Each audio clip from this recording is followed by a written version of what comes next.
She cried first. She called the police herself. She told them her husband collapsed suddenly in their own home. No forced entry, no struggle, no reason to doubt her. Everyone believed it was a tragic accident. Everyone except UK police. Because the perfect crime isn't committed by strangers, it's committed by someone who knows exactly what you'll believe. The emergency call was placed at 12:47 a.m. The operator noted it immediately. Not because of what was said, but because of how it was said. The woman on the line identified herself as Emma Carter. She reported that her husband had collapsed in their living room and was not responding. Her voice trembled slightly, but it never broke. She answered every question without hesitation. Address, name, situation. Everything came too easily. When paramedics arrived at the Carter residence, the scene appeared ordinary. A quiet suburban UK home. Lights on, front door unlocked. Daniel Carter lay on the living room floor, positioned neatly on his side. No blood, no overturned furniture, no sign of panic. He was already cold. Death had not just happened. Emma sat on the sofa, wrapped in a blanket, hands folded, eyes red but dry. She stood when asked, stepped aside when told, and never interfered. Police officers arriving shortly after saw nothing that demanded urgency. The house showed no forced entry. Windows were locked, no valuables missing. It looked like a sudden medical event. Emma explained that Daniel had complained of chest discomfort earlier in the evening, drank tea, and went to sit down. She said she had gone upstairs to sleep and found him later when she came down for water. Her timeline was clear, almost rehearsed. Officers documented the scene and prepared to treat it as an unexplained but likely natural death. Emma agreed with everything. She thanked the paramedics. She apologized for wasting police time. That comment stood out. People who lose someone unexpectedly don't usually worry about inconvenience. One officer noticed something else. Emma never once asked if Daniel could still be alive. She never asked how long he had been dead. She accepted death immediately. That alone wasn't evidence, but it was noted. As the body was removed, Emma watched silently. No collapse, no outburst, just stillness. She asked when she could arrange the funeral, not why this happened. By the end of the night, the house was sealed for routine examination. Emma was allowed to stay with a friend. On paper, there was no crime, no suspect, no reason to involve CID. But one line in the incident report would later reopen everything. Caller displayed unusual emotional control for sudden spousal death. At the time, it meant nothing. Soon, it would mean everything. By morning, the case was already drifting toward closure. The attending doctor's initial assessment suggested a sudden cardiac event. Daniel Carter was 43, physically healthy, but stress leaves no visible marks. Long work hours, financial pressure, sleepless nights. It was an explanation that required no further questions. Emma accepted it immediately. She repeated the same sentence to everyone who asked. He'd been under a lot of stress lately. She said it softly, without anger, without disbelief. She never questioned the conclusion. She never asked for further testing. She nodded when officers explained the next steps and signed forms without hesitation. To investigators, it looked like grief expressed through resignation. CID often says the most dangerous cases are the ones that resolve too quickly. This was one of them. A routine post-mortem was scheduled, more as protocol than suspicion. Emma was informed it could take several days. She didn't object. In fact, she seemed relieved. She asked practical questions instead. How long before the body would be released, when death certificates were usually issued, what paperwork she would need to access accounts. These were reasonable questions, but the timing felt wrong, too soon, too organized. Meanwhile, officers returned briefly to the house to complete standard documentation. Nothing appeared disturbed. The living room was tidy, cushions aligned, no broken glass, no scattered items. It looked like a place that had already been reset. Accidents leave traces, even quiet ones. This one hadn't. One officer noticed the kitchen. The kettle was empty but still slightly warm. A single mug sat drying on the rack. Emma had said Daniel drank tea before sitting down, but the tea bag found in the bin was dry, unused. It could have been a mistake, or it could have been something else. The officer logged it as a minor inconsistency. Emma was interviewed again later that day, informally. Her story did not change. Same wording, same sequence, same pauses. Investigators often expect memory to blur after shock. Emma's did not. It sharpened. Friends and family were contacted. They described the marriage as quiet, private, normal. No one mentioned arguments. No one mentioned fear, but several people used the same word without realizing it. Controlled. Emma controlled the household, the schedule, the finances, even conversations. By the end of the second day, the case still appeared explainable, but a subtle shift had occurred. The death no longer felt tragic. It felt convenient. And in CID work, convenience is never accidental. When CID officers returned to the Carter house for a secondary review, they weren't looking for proof of murder. They were looking for mistakes. Crimes planned inside a home rarely fail because of big errors. They fail because of small details that don't belong where they are. The kitchen became the focus, not because it looked disturbed, but because it looked too clean. The sink was empty. The counters were wiped. The kettle sat back in its place. Emma explained she cleaned automatically when stressed. That made sense, until it didn't. Investigators examined the bin more carefully. Inside was a used paper towel. No spills, no stains, no reason to wipe anything urgently. Yet something had been wiped. The officer photographing the bin noticed the tea bag again. Dry, crumpled. It had never been submerged. Emma had insisted Daniel drank tea, but tea leaves don't stay dry after use. Someone had prepared the idea of tea, not the tea itself. The living room raised more questions. Daniel's body had been found positioned neatly, not slumped or awkward. His phone lay face down on the table, unlocked. Call logs showed no attempt to contact anyone after Emma claimed she went upstairs. If Daniel felt chest pain alone, why didn't he call for help? Why didn't he shout? Why didn't he text? CID reviewed the staircase. No signs of hurried movement, no misplaced items. Emma claimed she ran down when she heard a noise, but nothing showed urgency. No scuff marks, no knocked over objects. The house told a calmer story than her words. Then came the glass. A single rinsed glass sat upside down near the sink. No fingerprints except Emma's. She said it was from earlier in the day, but forensic testing showed it had been washed recently. Too recently. Someone had cleaned away something they didn't want found. CID officers began to understand what they were seeing. Not chaos, not panic, preparation. The scene wasn't staged dramatically. It was corrected, adjusted, simplified. Emma had removed inconsistencies instead of creating a fake story.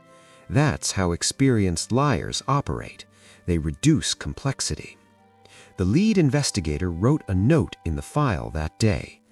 "This scene has been edited." That changed everything. From that moment, the investigation stopped asking what happened to Daniel and started asking a far more dangerous question. What had Emma needed to erase? Once the crime scene began to suggest intention, CID shifted focus from the house to the relationship inside it. Murders that happen at home are rarely about opportunity. They are about access, and no one has more access than a spouse.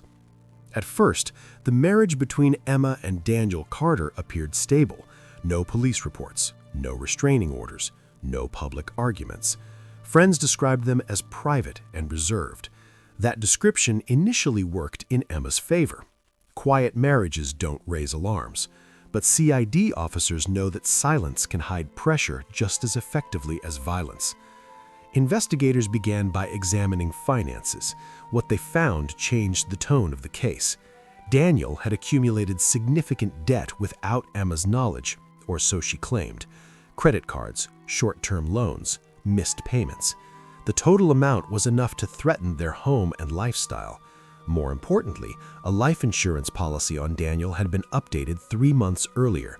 Emma was the sole beneficiary. The increase was substantial. When questioned, Emma explained it calmly.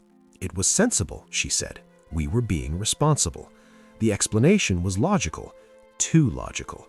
CID noted that people planning for accidents usually discuss them together. Financial records suggested Daniel had no idea the policy had been changed. Then came the messages. CID recovered text conversations between Emma and friends. She never complained directly about Daniel. Instead, she framed herself as tired, overworked, trapped in responsibility. She used phrases like carrying everything and holding things together. The language wasn't anger, it was resentment disguised as duty. Former colleagues described Emma as highly organized, controlling even. She managed schedules, appointments, finances, and social interactions. Daniel deferred often. He avoided conflict. One friend described him as existing around her decisions. The picture emerging was not of an abusive marriage, but of an imbalanced one. Emma wasn't afraid of Daniel. She was tired of him. And fatigue can be more dangerous than rage. CID officers asked a simple question during review. If Daniel's death had truly been unexpected, why had Emma's life become simpler overnight? Debts disappeared with insurance. Responsibility vanished. Control remained. This chapter of the investigation didn't prove murder, but it provided motive, and motive transforms suspicion into direction. The lead investigator summarized it quietly. This wasn't a crime of passion. It was a crime of resolution. The post-mortem report arrived quietly, without urgency, the way routine conclusions often do. At first glance, it supported what everyone expected: cardiac failure, no trauma, no internal injuries that demanded explanation. For a brief moment, the case seemed ready to close again. Then the toxicology addendum appeared. Trace compounds were present in Daniel Carter's bloodstream, not enough to be detected without targeted testing, not enough to trigger alarms on standard screens, but enough to raise a question. The compound was plant-based, legal, and commonly found in herbal supplements. On its own, harmless. Combined incorrectly, dangerous. In the right dosage, fatal. CID requested a deeper analysis. The toxicologist confirmed it. The compound could slow heart rhythm, lower blood pressure, and mimic a natural cardiac event. Death would appear sudden and peaceful, exactly what had happened. Investigators returned to Emma with the finding. They did not accuse her. They asked a neutral question. Had Daniel taken any supplements recently? Emma answered without hesitation. She said no. She said Daniel disliked pills and avoided anything unnatural. The statement sounded definitive. CID then reviewed purchase histories, online orders, pharmacy receipts, health store transactions. Emma had ordered herbal supplements weeks earlier. Not obscure, not illegal, shipped directly to the house. She explained they were for her own stress and sleep issues. Again, plausible. But CID noticed something else. Daniel's fingerprints were found on a glass that had been washed. Traces of the compound were present on that same glass, faint, almost gone. Someone had tried to remove it.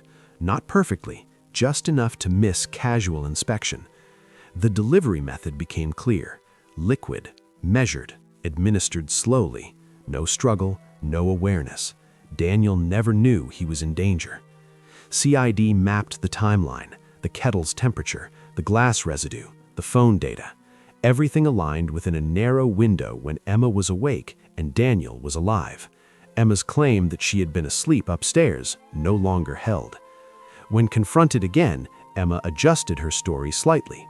She said Daniel might have taken something on his own, that he had been experimenting with health remedies. CID compared this to messages recovered from Daniel's phone. He had joked days earlier about avoiding miracle cures. He didn't take supplements. The poison wasn't dramatic. It wasn't violent. That was its strength. It was chosen because it looked like nothing. The lead investigator noted the significance. Natural deaths don't require explanation. That's why this method was chosen. From that moment on, the investigation was no longer about if Daniel had been killed. It was about proving who planned it. By the time CID challenged Emma Carter's account again, her story had already been told too many times. To police officers, to friends, to family, to herself. That repetition made it smooth. But smooth stories crack under precision. Emma's alibi was simple. She said she went upstairs to sleep shortly after midnight. She claimed she was exhausted. She said she woke later, came down for water, and found Daniel collapsed. The timeline was clear, conveniently clear. CID began testing it minute by minute.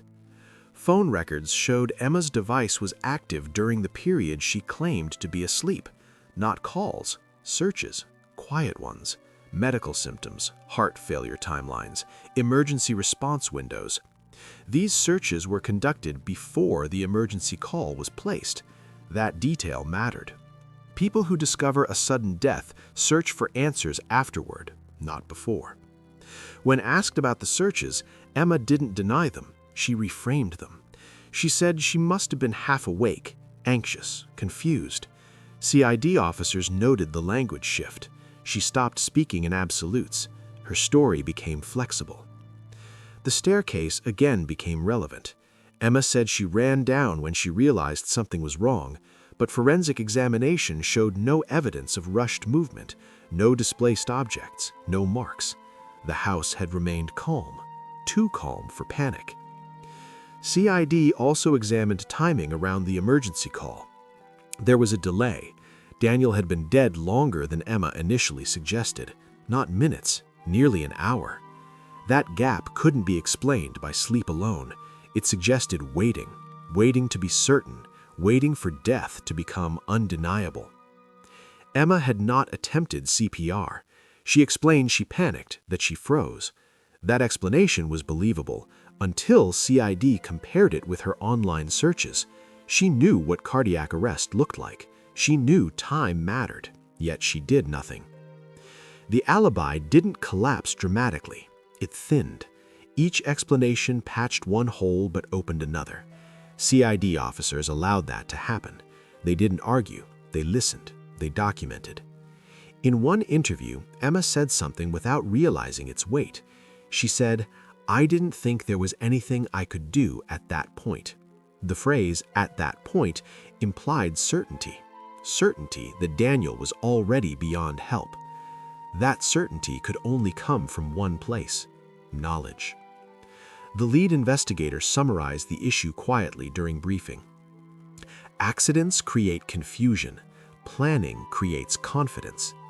Emma's alibi wasn't false because it was complicated.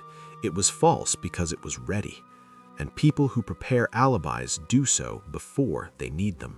The interrogation room was intentionally unremarkable.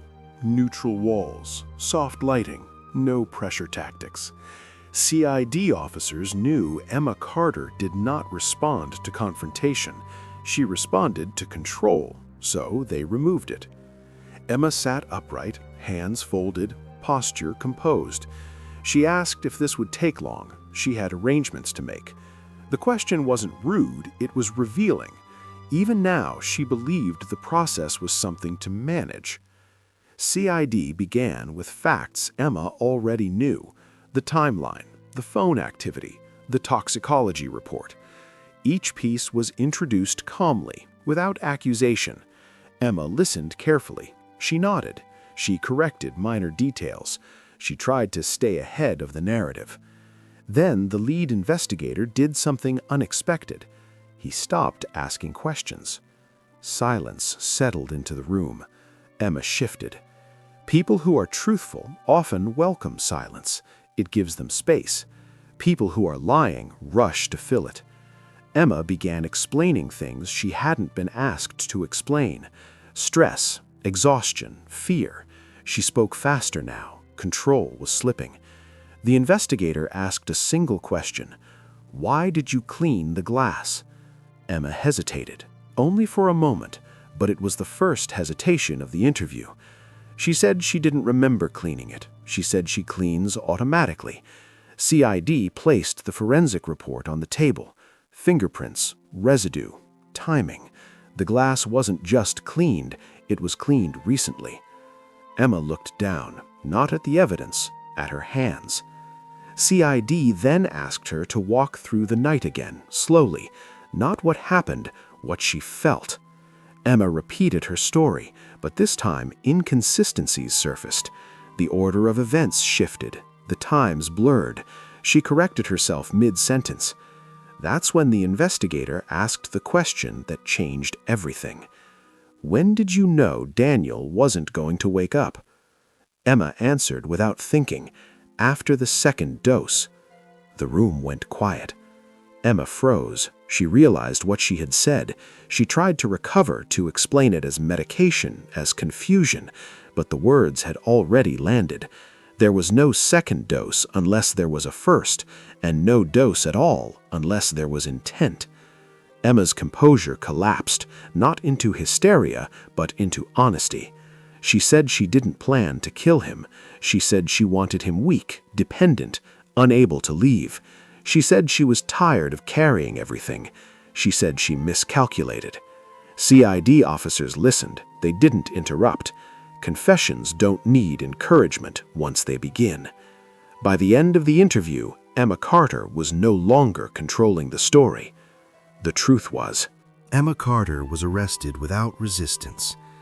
There were no tears, no shouting, no final performance. The control she had maintained for weeks dissolved quietly the moment the words left her mouth in the interview room. CID officers escorted her out of the station as dawn broke, the same calm she had relied on now working against her. Silence follows people when their lies are finished. Charges were prepared carefully. Murder, tampering with evidence, attempting to obstruct an investigation. Each count was supported not by a single dramatic discovery, but by a chain of deliberate decisions. The poison was legal, the method subtle, the scene edited, not staged. Emma had relied on the assumption that simplicity equals innocence. CID showed the court how simplicity can also be design. In court, Emma listened as the prosecution laid out the story she thought no one would see. The updated insurance policy, the controlled narrative, the early research into symptoms, the cleaning of evidence, the second dose she never meant to admit. There was no need for emotional language. The facts spoke with precision. Daniel Carter's death was ruled a calculated act, not born of rage, not an accident. It was the result of planning disguised as care. The judge noted that the most dangerous crimes are not loud. They are quiet, methodical, and committed by those closest to the victim. Emma was sentenced to life imprisonment with a minimum term that reflected the level of premeditation. As the verdict was delivered, she showed no reaction. The performance had ended long ago. For CID, the case closed not with satisfaction, but with reflection. The investigation had begun as a routine call. It took patience to see what didn't belong. The lesson was documented clearly in the final report. Crimes inside the home rarely announce themselves. They hide behind routine, trust, and the belief that love prevents harm. The Carter house was eventually sold. New occupants moved in, the walls repainted, the rooms rearranged. Life continued as it always does. But for the investigators involved, the case left a permanent mark on how they approached domestic deaths. The lead investigator wrote the final line in the file himself. The most convincing killers are not those who deceive strangers. They are the ones who know exactly what the people closest to them will believe.